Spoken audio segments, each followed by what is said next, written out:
ॐ त्र्यम्बकं यजामहे सुगन्धिं पुष्टिवर्धनम् उर्वारुकमिव बन्धनान् मृत्योर्मोक्षमामृतात्। हरिओम।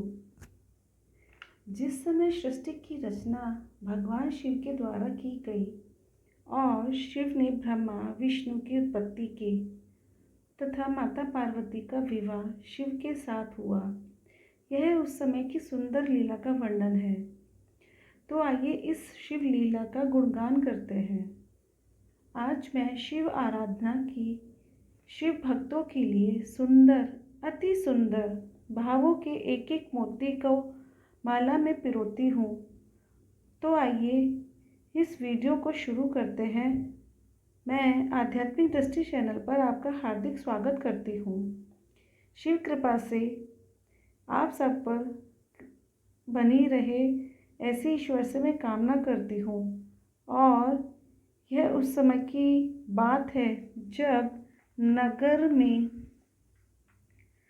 निकट पहुंचकर भगवान शिव ने देवऋषि नारद को हिमाचल के घर भेजा। उन्होंने हिमाचल को बारात के आगमन की सूचना दी। हिमवान ने यह सुना कि सर्वव्यापी शिव मेरे नगर के निकट आ पहुँचे हैं, तब उनकी प्रसन्नता का ठिकाना नहीं रहा। बहुत सा सामान एकत्र करके तथा ब्राह्मणों एवं पर्वतों को साथ लेकर वे भगवान सदाशिव की अगवानी करने चले। वृषभारूढ़ भगवान शिव का दर्शन कर हिमवान धन्य हो गए।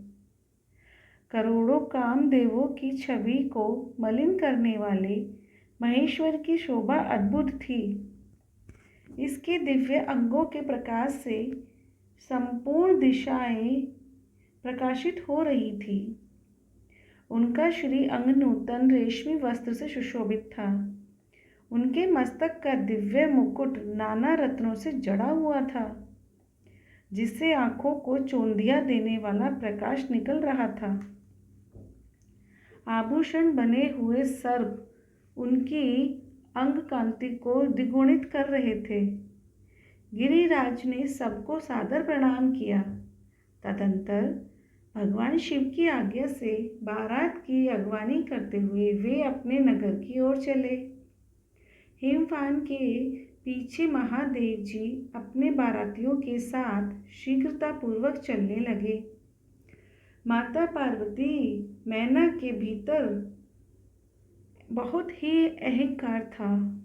महेश्वर शिव उसे नष्ट करना चाहते थे।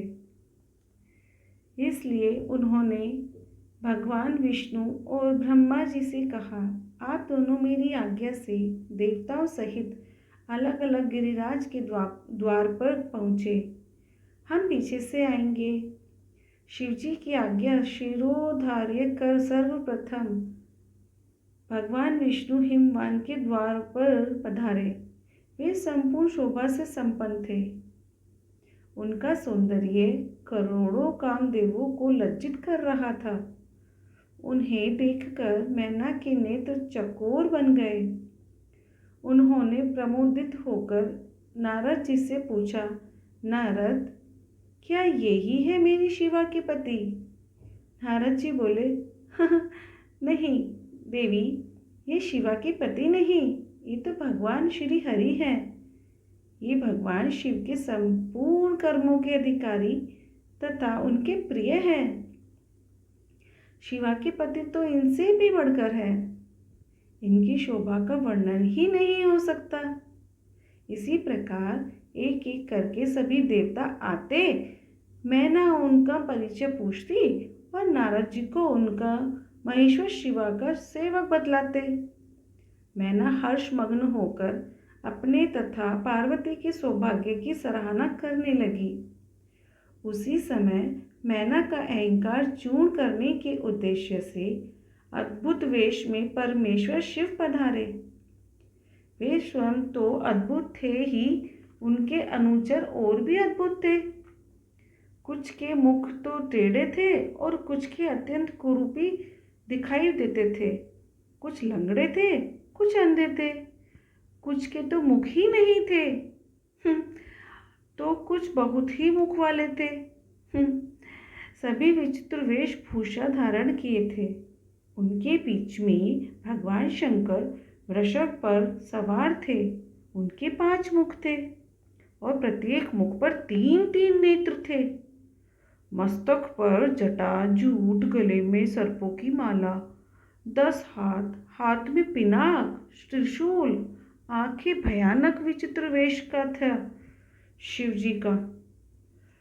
अनेक दामाद का यह रूप देखकर मैना के हाथ से थाली छूट गई। भय से व्याकुल होकर पृथ्वी पर गिर पड़ी। उन्होंने पार्वती से कहा, मैं तुम्हें लेकर पहाड़ से गिर पड़ूंगी, आग में जल जाऊंगी, समुद्र में कूद पड़ूंगी, पर जीते जी मैं इस बावले वर से तुम्हारा विवाह नहीं होने दूंगी। मैना का अहंकार मर्दन कर भगवान शिव ने उन पर कृपा की। उन्होंने करोड़ों कामदेवों को लज्जित करने वाला दिव्य स्वरूप धारण किया। उस परमानंददायक शिव स्वरूप का दर्शन करके मैना धन्य हो गई। वे अपने दामाद की शोभा देखती हुई उनकी आरती उतारी और घर में चली गई। माँ पार्वती और शिव लीला का बखान मैं अपने शब्दों से क्या करूं। ये लीला तो बहुत ही निराली, पवित्र और धार्मिक लीला है। आपको यह शिव परीक्षण की कथा पसंद आई तो चैनल को सब्सक्राइब करें और मेरी छोटी सी कोशिश जो मैंने आपके समक्ष प्रस्तुत की है